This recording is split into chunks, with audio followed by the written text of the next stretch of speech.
Hi everyone, this is Nikki Rowland for Shimmerz Paints today, and just before we get started, I recently lost my Instagram account, so I have a new one. If you were trying to find me, it's at Niki Claire Creates, so you should be able to find me there, so hop on over and follow me if you can, because my old account is not there anymore. Okay, so today's layout is for Shimmerz Paints, and I am using a number of different colours to match the Paige Evans Bloom Street collection. I've pulled out all the blues and purples, and that is what I'm going for today. So the colours I have used, I will list them below, are Purple Peony Creameez, Princess Vibez, Lapis Dance Creameez, Ride the Tide Creameez, and Honeymoon Inklingz. So the spray that I'm using there is the Princess, which is a Vibez spray. Wasn't sure I really made that clear earlier. I'm just starting off with the purple colours and creating a bit of a watercolour effect background.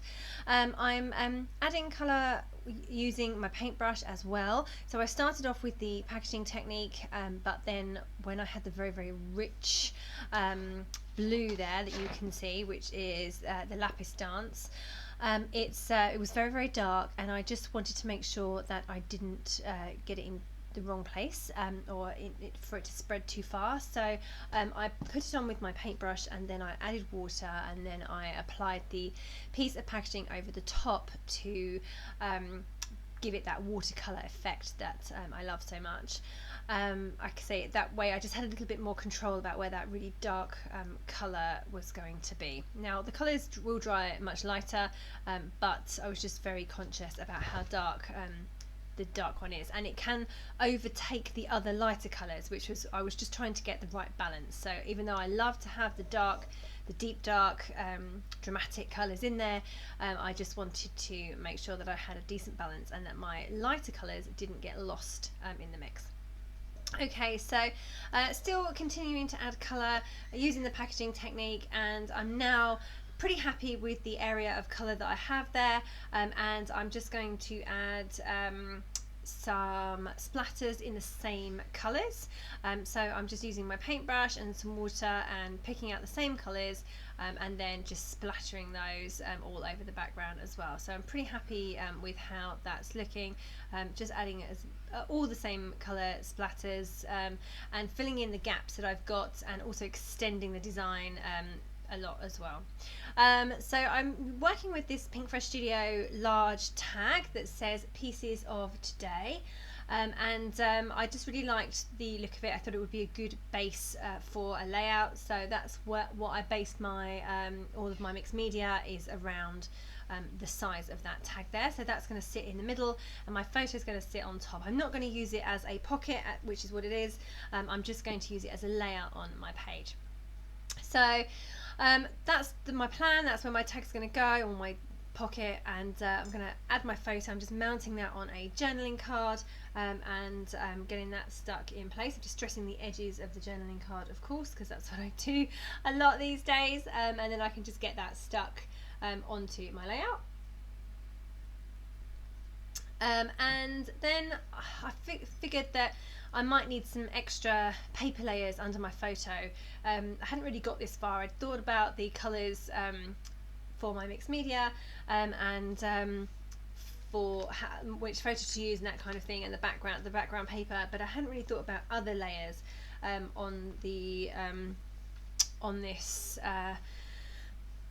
this background as well. Now, because I've obviously got my mixed media down already, and I've got the big tag, I was a bit limited with what I could put on there because I'd already got the placement sorted. So I'm just going to deal with that in a bit.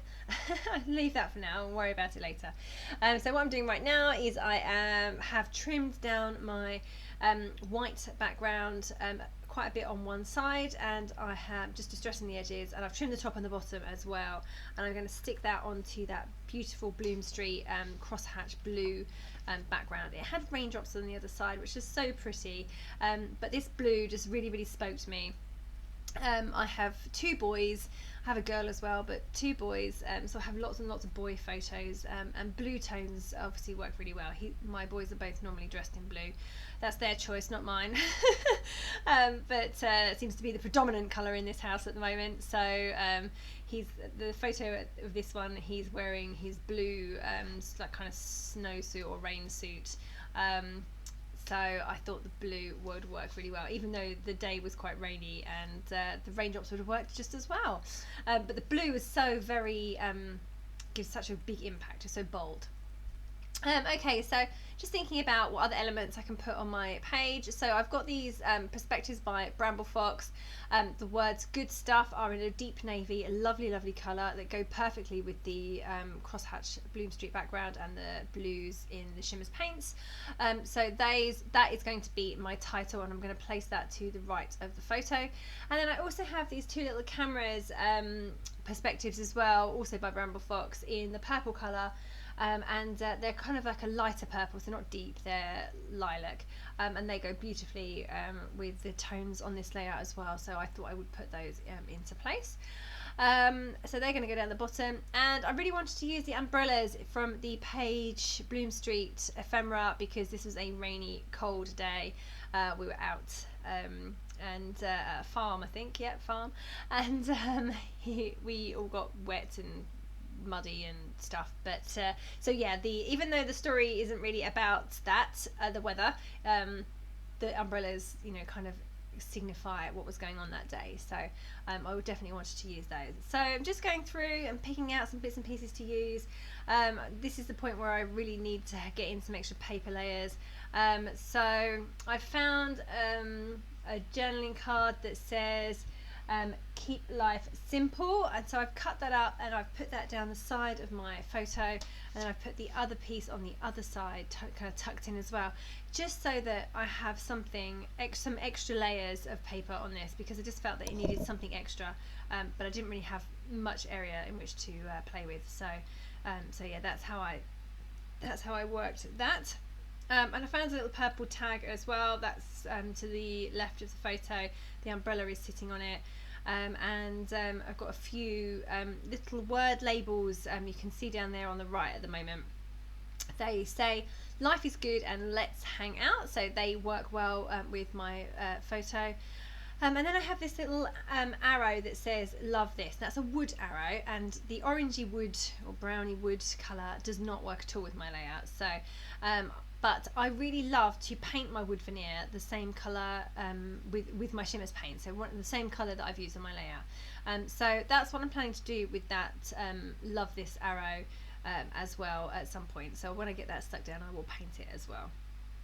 So still just carrying on, arranging my layout, putting things in place, working out where I'm happy with stuff. So in the end I decided those two label stickers, or little labels even, they're not stickers, should go at the top, and I pulled out some other ephemera that worked well with the colours that I had going on.